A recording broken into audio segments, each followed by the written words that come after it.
we're incentivizing state and local school districts to purchase electric. Let me move to another microphone. And if we could reset his time too, we've had that problem before.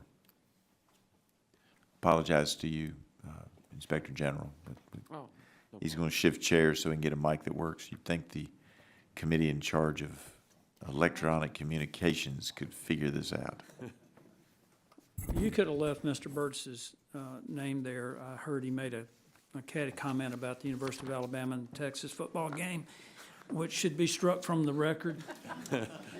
Without objection.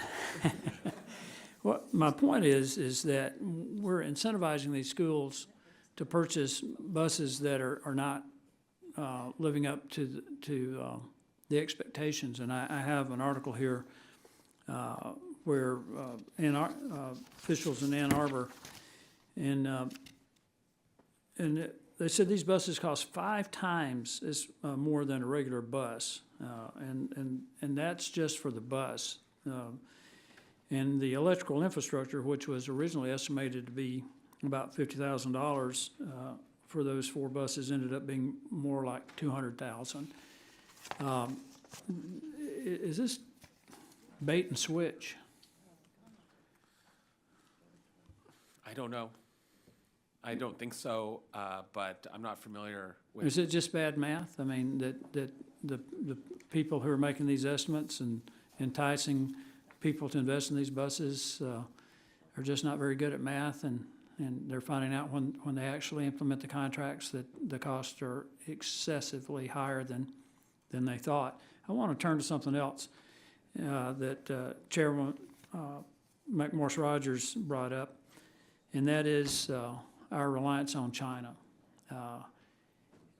The fact of the matter is that if we go to 100% EVs for school buses, we will be 100% reliant on China. I mean, they control most of the lithium mining and processing. Same is true for cobalt. 90-something% of the materials, anodes, cathodes, that sort of thing for the batteries are sourced from China. I've made this point many times that we don't make batteries in the United States. We assemble them from the parts we get from China. I mean, if we get into a situation where we're no longer able to source this, we're going to be in deep, deep trouble if we've gone to 100% reliance on EV school buses. And I do appreciate Dr. Ruiz pointing out that the money can be spent on other types of cleaner fuel. Would that include compressed natural gas?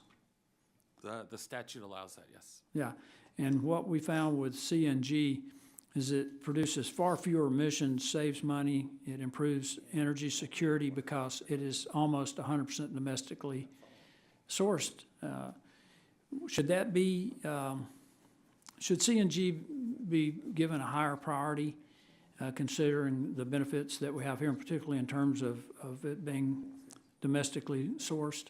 The prioritization is set forth in the statute, so I think the question for us in the evaluation will be whether the EPA is observing those, but as far as fuel types, there wasn't a priority and prioritization for the fuel types. I know your area is the EPA. I do think, though, that we need to bring in the National Transportation Safety Board into this as well, because when you go to a battery-powered bus, a regular bus, which would be a Type C bus, that's the one that everybody thinks of when they think school bus, weighs between 25 and 30,000 pounds fully loaded. But when that bus is a battery-powered bus, the weight of that bus goes up significantly. And Mr. Chairman, I think maybe we ought to have some discussion with the National Transportation Safety Board about, we had a hearing in the Transportation Infrastructure Committee a couple of years ago about the number of school children that are killed in school bus accidents. And I think the significant increase in weight of these buses needs to be a factor in our consideration for this. I just want to make sure, I think it's up to the local school boards what they want to do, but I do think that they're being incentivized by federal money to make purchases that right now I don't think make a lot of sense.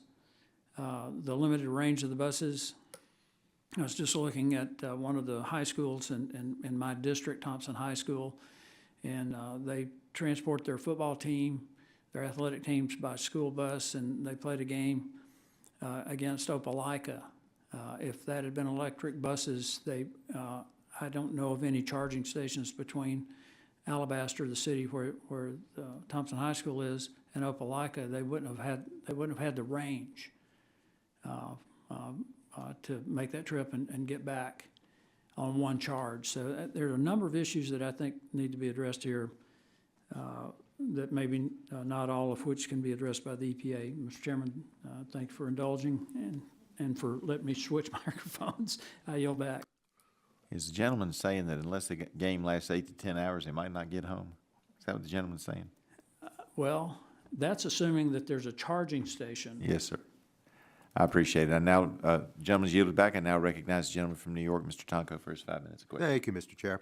We have an opportunity to improve the health of our communities, grow the middle class through jobs created by the clean energy transition, and avert the worst effects of climate change